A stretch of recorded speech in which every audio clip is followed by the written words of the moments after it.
السلام عليكم متابعي ومتابعات لغز الجريمة. أهلاً وسهلاً ومرحباً بنا وبكم في حلقة جديدة من حلقات قصص وملفات قضايا الجرائم التي وقعت بإحدى مدن أو قرى المملكة. متابعين الكرام، نتمنى أن تكونوا بخير وبصحة وسعادة إن شاء الله. وكالعادة، بدون مقدمات أو إطالة، ندخل مباشرة في سرد تفاصيل وتطورات جريمة اليوم. قضية اليوم هي واحدة من قضايا الدرك الملكي، تعود أحداثها إلى مدينة المحمدية، وبالضبط سنة 2001. مدينة المحمدية، وكما يعلم الجميع، كغيرها من المدن المغربية، تضم الشرطة والدرك.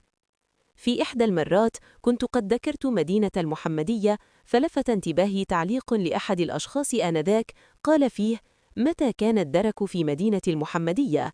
أنا ابن المنطقة. حينها تذكرت ذلك التعليق، خاصة وأنه كان في بداية مشوار القناة. القضية تتعلق بسيدة كانت تمتلك منزلاً. كانت امرأة أرملة، توفي زوجها ولم يترك لها سوى ذلك المنزل. كان المنزل يقع في حي شعبي عشوائي. بعد وفاة زوجها انتقلت للعيش خارج المدينة، لأنها لم تكن أصلاً من مدينة المحمدية، بينما زوجها كان مستقراً بها. كانت تزور المنزل من حين لآخر، مرة كل عدة أشهر أو مرة في السنة. في إحدى الزيارات نصحتها إحدى الجارات قائلة: لماذا تتركين المنزل فارغاً؟ يمكنك الاستفادة منه، فالناس يأتون للعمل في الأحياء الصناعية والمعامل، ويبحثون عن كراء رخيص، وغالباً ما يتوجهون للأحياء الشعبية. استحسنت السيدة الفكرة، وكان جارها الشريف هو من تكفل بالأمر، وقال لها إنه سيتولى جلب الأشخاص للكراء وتحويل المال لها دون مقابل. من بين الأشخاص الذين اكتروا المنزل شابان صديقان، أحدهما من تنغير والآخر من أصول سوسية من نواحي أجادير. تعرفا على بعضهما داخل معمل، وكانا يعيشان معا في مكان آخر قبل أن يبحثا عن كراء. المنزل كان يتكون من طابق سفلي وطابق علوي. الشابان سكنا في الطابق العلوي، وهو عبارة عن جرسون صغير مساحته ما بين 40 و 45 متراً تقريباً.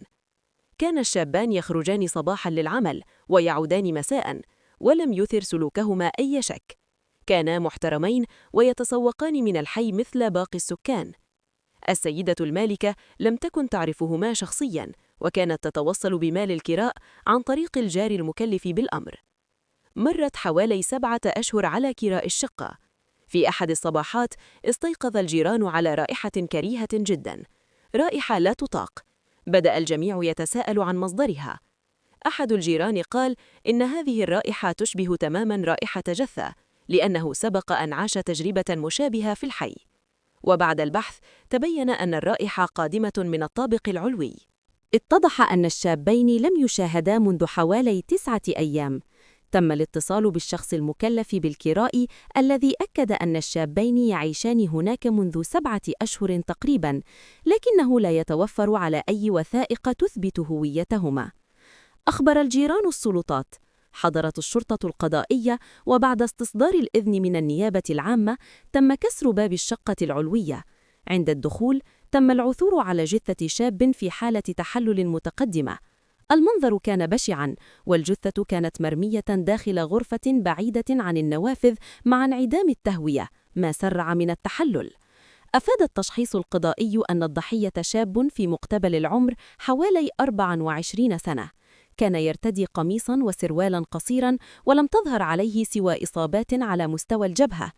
أكد التقرير الطبي أن الضربات كانت موجهة كلها إلى نفس المكان في الجبهة وبقوة كبيرة، ما أدى إلى تشقق الجمجمة.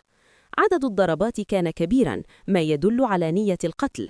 أثناء التفتيش عثر على أداة حديدية ثقيلة مخبأة بعناية خلف قطعة أثاث، وعليها آثار دم. أكد المختبر أن الدم يعود للضحية. تم رفع البصمات من الأداة ومن أماكن متعددة داخل الشقة، كما تم العثور على حقيبة صغيرة تحتوي على وثائق مكنت من تحديد هوية الضحية. اتضح أن الضحية ينحدر من نواحي سوس، وتم الاتصال بالدرك الملكي بالمنطقة الذين تمكنوا من الوصول إلى عائلته وإبلاغهم. حضرت العائلة وتعرفت على الجثة في مستودع الأموات. أفادوا أن الضحية كان يعمل مع خاله بمدينة المحمدية.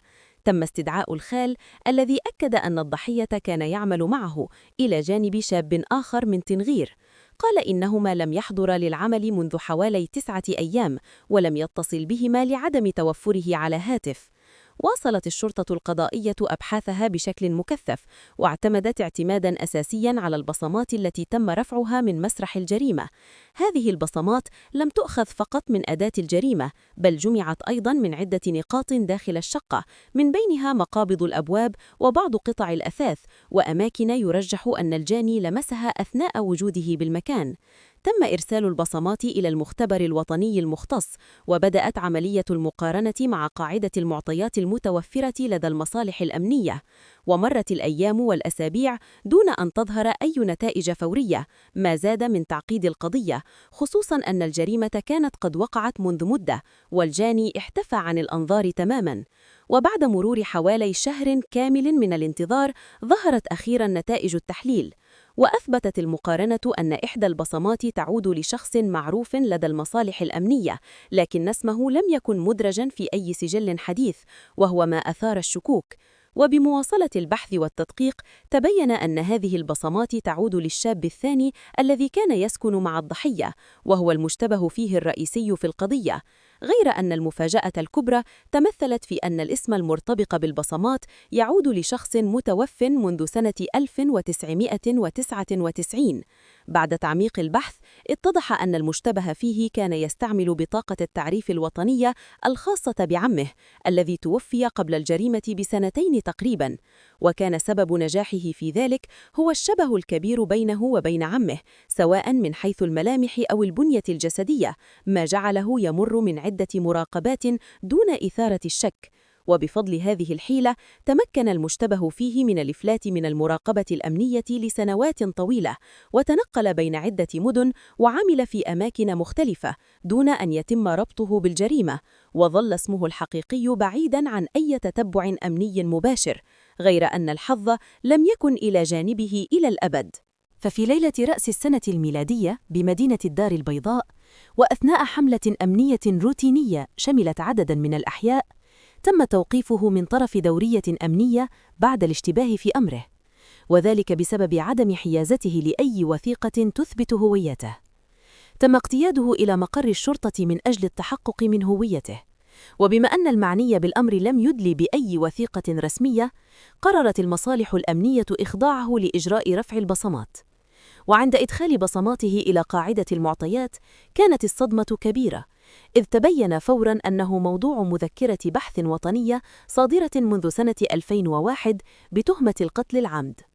على إثر ذلك تم إشعار شرطة المحمدية بشكل فوري، وبعد التنسيق بين المصالح الأمنية تم الاحتفاظ بالمشتبه فيه تحت الحراسة النظرية. وفي صباح اليوم الموالي تم نقله وتسليمه إلى الشرطة القضائية بمدينة المحمدية باعتبارها الجهة التي باشرت التحقيق في الجريمة منذ بدايتها. وخلال جلسات التحقيق حاول المشتبه فيه في البداية الإنكار والمراوغة، غير أن تراكل الأدلة وخاصة نتائج البصمات ووضعه أمام تناقضات أقواله جعله ينهار تدريجياً. وفي النهاية اعترف بارتكابه للجريمة، بدأ اعترافه بصوت مكسور، وقال أن الخلاف بينه وبين الضحية كان بسبب المال، خلافات متراكمة وديون ووعود لم توفى تحولت مع الوقت إلى توتر دائم ونقاشات حادة. وفي تلك الليلة صرح أن الضحية كان نائما داخل الشقة، وأن المكان كان هادئا تماما. قال أنه ظل واقفا للحظات يتردد قبل أن يحسم أمره. وجه له الضربة الأولى على مستوى الرأس، ضربة قوية ومباغتة لم تترك للضحية أي فرصة للدفاع عن نفسه. وأضاف أنه بعد الضربة الأولى لم يستوعب ما حدث فوراً، وسيطر عليه الخوف، فواصل توجيه ضربات متتالية إلى أن توقف جسد الضحية عن الحركة تماماً. اقترب منه بعد ذلك وتأكد أنه فارق الحياة. سكت للحظة ثم أجهش بالبكاء، واعترف أنه أدرك حينها حجم الجريمة التي ارتكبها، لكن بعد فوات الأوان. قال أنه لم يبلغ أحداً ولم يطلب المساعدة، بل اختار الهروب، واعتقد أن تغيير هويته والتنقل بين المدن سيمنحه فرصة للنجاة. وأكد أنه عاش طوال تلك السنوات تحت ضغط نفسي رهيب، وأن كل ليلة كانت تعيد إليه نفس المشهد، لحظة الضربة الأولى ولحظة الصمت النهائي. تم تدوين الاعتراف كاملاً في محضر رسمي وتوقيعه بعد تلاوته عليه، ليغلق بذلك واحد من أبشع ملفات القتل التي ظلت عالقة لسنوات طويلة. بعدما ظن الجاني أن الزمن كفيل بإخفاء الجريمة، لكن الحقيقة مهما طال الزمن لا تموت.